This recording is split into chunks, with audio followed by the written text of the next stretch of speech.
we're going to be rolling the quadriceps. That's the front of the upper leg. The main muscle that we're going to be focusing on is this one here in the center of the picture that attaches to the patellar tendon here. That is the largest hip flexor in the body. That is the rectus femoris. On our body, it's a little bit more to the outside. You're going to start the knee, go to the hip. This one, device is again on the ground. You are going to place the roller so that it is kind of right up against the kneecap and straight flat down on to the your leg on the roller.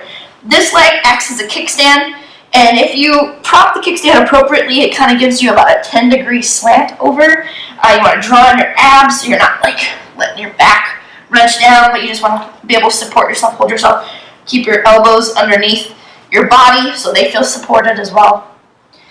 So once you're there for about 30 to 90 seconds, you're going to go ahead and start rolling slowly so that the roller is going towards the hip, and stop at any tender spot for 30 to 90 seconds.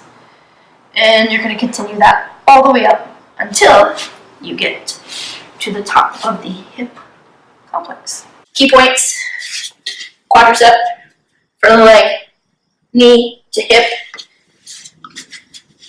other knee, kickstand, support the body.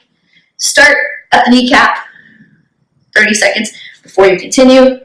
Then you're going to slowly roll at 1 inch per second until you find the tender spots. That's the quadricep.